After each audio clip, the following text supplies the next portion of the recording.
Greetings, dear ones. I'm Cryon of Magnetic Service. My partner steps away. Make no mistake, this message is from the creative source, whatever that means to you.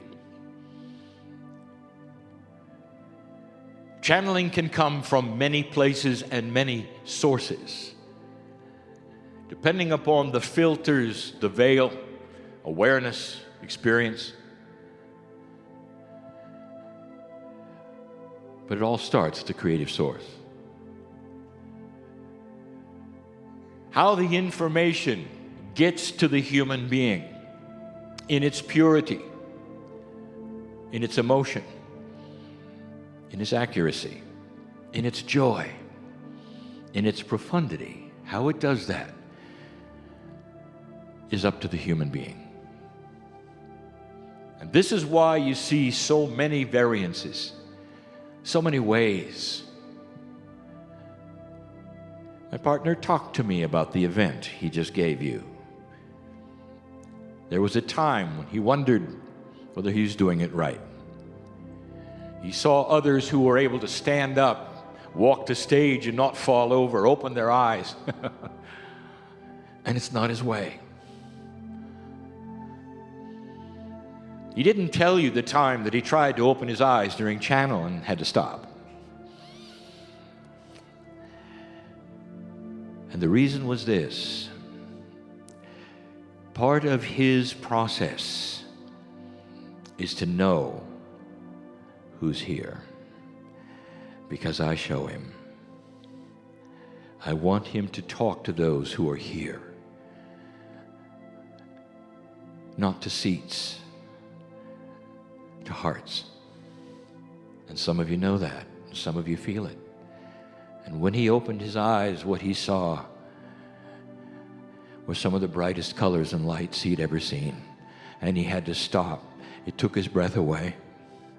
It distracted him so much to see all the lifetimes and the faces flashing before him, to see distractions and energies in every single seat. He overwhelmed with the akash of who was there. He knows better. You don't see him open his eyes when he's in the chair. It's his way.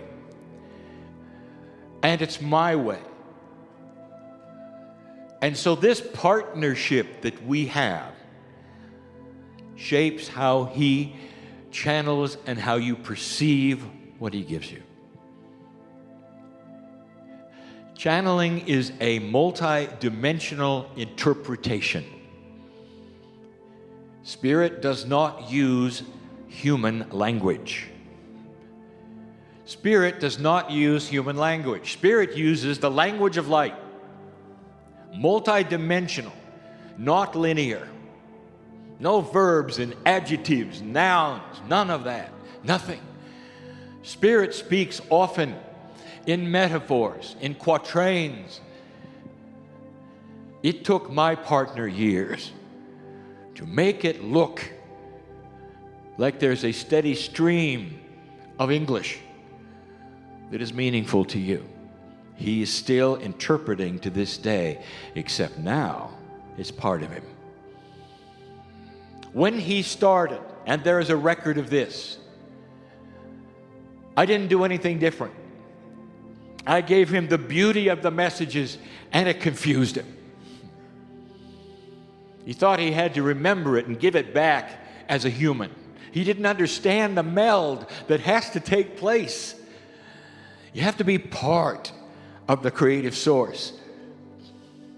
He learned that part, but it still wasn't right. Long pauses would happen before the next sentence, where he was waiting for information that had already been given.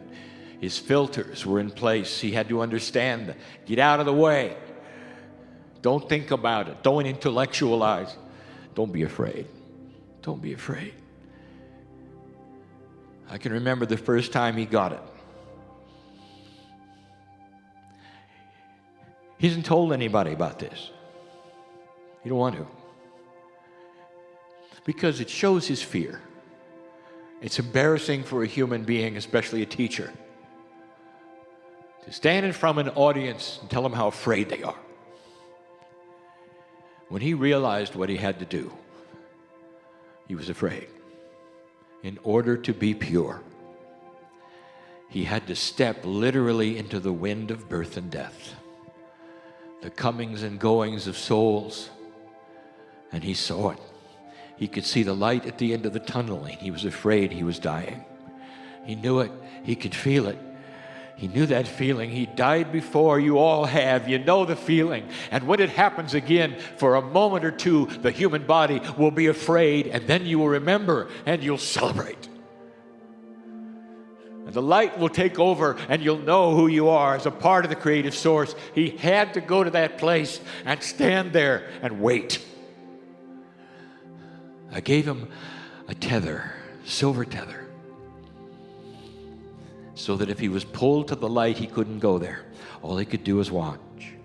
He felt safer, and the more he did it, the safer he felt, until this is where he wanted to go. A milestone was passed in his channeling career when he wanted to sit in the chair, and he was no longer apprehensive if I would show up or not, if there would be a message or not, and if it would be good or not. All he wanted to do is to get to that place where he was safe and he could see the light and feel timelessness, ageless. He could sense those passing through him who were both coming and going. Sometimes on his own, he would weep with the profundity of the system. That's where he is now. Oh, he knows what we're saying. He can feel what we're feeling. But he loves it where he is. Dear ones, can you be in love with this? Can you understand that this is part of you? This is part of who you are. Can you love yourself to the degree that you want to be in that same place? Perhaps not like him, but a place that is so sacred and so beautiful that you and your soul are one. That life and death itself are not that meaningful. That the wounds that you would normally suffer from those around you and their health issues and the family issues and the relationship issues and the work issues, and all of those things meld into something that you simply work with instead of things that control you. And you sit in peace. You are that you are. There's more. Spirit speaks in metaphors. Now, my partner found this out. Almost everything means something else. Years ago, he asked me to be more direct. I told him I could not be in an older energy. For those receiving would not receive directness as directness. They would see it differently. Now I can be direct. Because you've passed the marker, you're here for a reason, the energy is shifting, and you're ready to hear it. It's about time. Spirit speaks in metaphors. There will be many you will hear for the next 3 days. Sometimes the channelers do not even know it. They haven't discovered it yet. It's not needed that they do. It's up to you. What do some of these things mean? I'll give you only one example, for it is not for me to tell you about them. You hear a number. It's a number that is even in ancient prophecy. 144. Often it's 144,000. Way before Cryon, there was prophecy about the 144,000.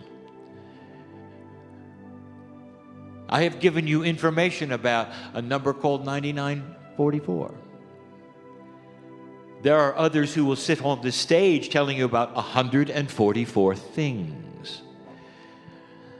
If you hear it, I want you to know that the number itself is a metaphor, not about what is represented that they would say. Even in ancient scripture, 144,000 didn't mean 144,000. That was channeled information. It was about the number. What is the number saying to you? In numerology, what does it mean? Let me just give you a hint. If you're here and you study that which is the sacred energy of numbers, you'll smile. Sometimes it's the only way we have. Giving you multidimensional information and having you interpret it into your language, which is linear, creates issues and problems. But when we give you the numbers, it's easy. 144 is a 9. Is a 9. When you see 9, especially here and now, it is the completion of an age. 9. Things are wrapping up. In some prophecies, this was a scary number. Have you heard of the 666? If you add them up, it's an 18.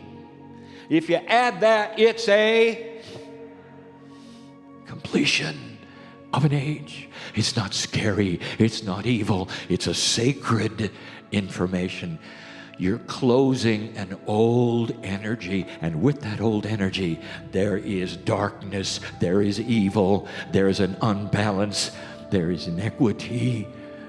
I'm not surprised that a human being would take the number and then place it upon an entity that was supposed to destroy everything. Do you see what I'm saying? 144. There's more in it. 1. New beginnings. So you have the end of an age, and it could have gone either way. The end of an age. The ancients knew it, the end of the Mayan calendar, the end of the Toltec calendar, the end of the Aztec calendar. They all have the same calendar. Many indigenous saw it, talked about it. It's not new. It's 9. It's the end of the old age. It's the beginning, 1, of the new one. The 4, structure, Gaia, 4. That hasn't been lost on humanity. They're using that and don't even know it with the 4-H club. Where did they get that? 4 is the beauty and the structure of that which is around you, which is Gaia. It's earth energy combined with humanity. You have the beginning of an alliance with this planet like you've never had before, and if you put the 44 together, that is the new number that you are moving toward in the percentage of your DNA from 33, which was the master number. 44 is the new master number of the new human being, which will be revealed what it means when you get there. I'll tell you something. I'll give you a hint. If you take a look at 11, which is illumination, that's when you saw. When you take a look at 22, which is that which is duality, that's when you realized the battle from dark and light. When you look at 33, it was compassion. That's when you started loving each other. And 44 is going to be an earth at peace with itself and wise. 44. I want you to look at things differently, especially when you hear numbers. They mean things. There is so much to read into what you're being given in these 3 days that will not be spoken from the stage. All of this is for a reason. My partner runs these things by me. That's his vernacular. Dear Cryon, this is what we're going to do. What do you think? I always say, what do you think? And he says, don't give me psychological talk. And I look at him and I say, how's it feel? Yes or no? What does the triad of your brain, your heart, and your innate say to you when you put this together? Yes or no?